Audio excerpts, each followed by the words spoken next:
ಕರ್ನಾಟಕ ಸ್ಟುಡಿಯೋಗೆ ಸ್ವಾಗತ. ನಾನು ಬಸವರಾಜು.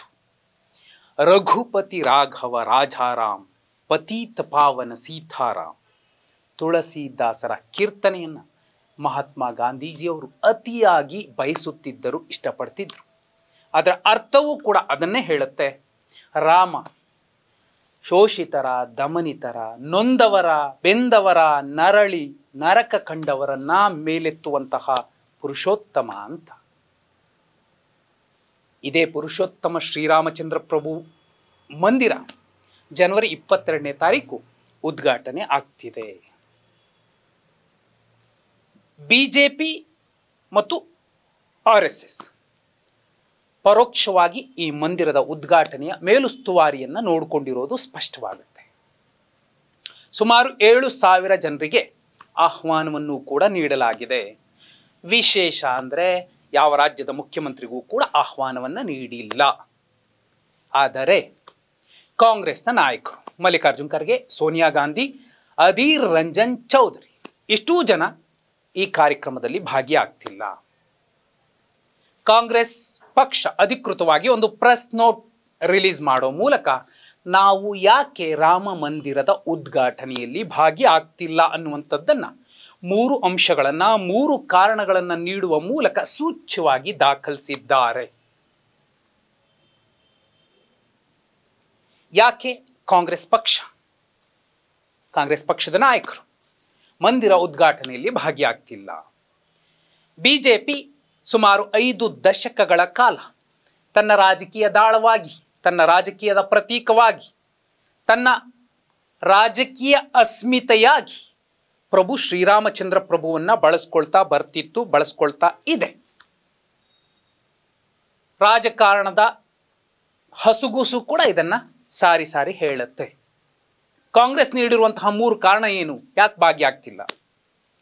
ಕಾರಣ 1, ರಾಜಕೀಯ ಉದ್ದೇಶಕ್ಕೋಸ್ಕರ ಪ್ರಭು ಶ್ರೀರಾಮಚಂದ್ರ ಪ್ರಭುವನ್ನ ಬಿಜೆಪಿ ಬಳಸ್ಕೊಳ್ತಿದೆ. ಇದು ಸರಿಯಲ್ಲ. ರಾಮ ರಾಜಕೀಯಕ್ಕಲ್ಲ ಅನ್ನೋದನ್ನ ಕಾಂಗ್ರೆಸ್ ಹೇಳ್ತಿದೆ.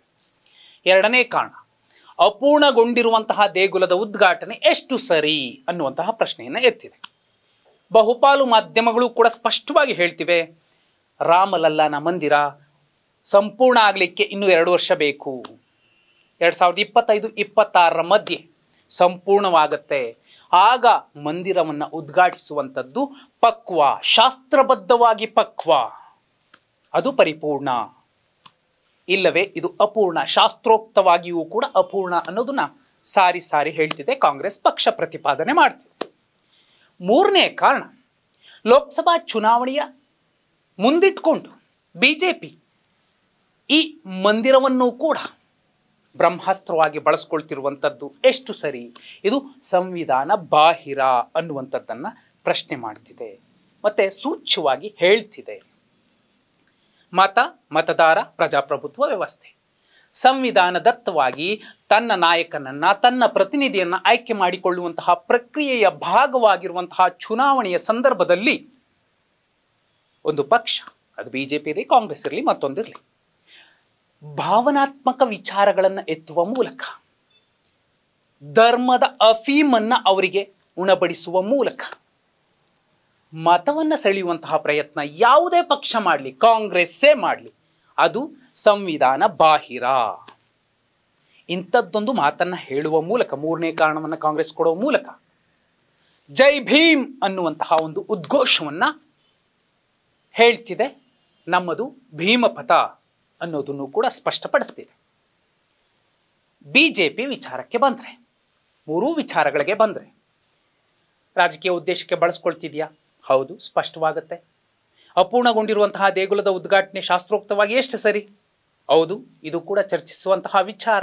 3ನೇದ್ದು, ಲೋಕಸಭಾ ಚುನಾವಣೆಯ ಸಂದರ್ಭದಲ್ಲಿ ಇದನ್ನು ಬಳಸ್ತಿರೋಂಥದ್ದು ಇದೆಯಲ್ಲ, ಇದು ಎಷ್ಟರ ಮಟ್ಟಿಗೆ ಸಮಂಜಸ? ಕಾಂಗ್ರೆಸ್ನ ಕಾರ್ಯಕರ್ತರು ಮತ್ತು ಜನರ ಮಧ್ಯೆ ಈಗ ಮತ್ತೂ ಒಂದು ಚರ್ಚೆ ಆಗ್ತಿರುವಂಥದ್ದು, ಮೊದಲು ಪುಲ್ವಾಮ, ಈಗ ಶ್ರೀರಾಮ, ಜನಕ್ಕೆಲ್ಲ ಪಂಗನಾಮ ಅಂತಿದ್ದಾರೆ. ಈ ಬಗ್ಗೆ ನೀವೇನಂತೀರಾ? ಕಮೆಂಟ್ ಮಾಡಿ.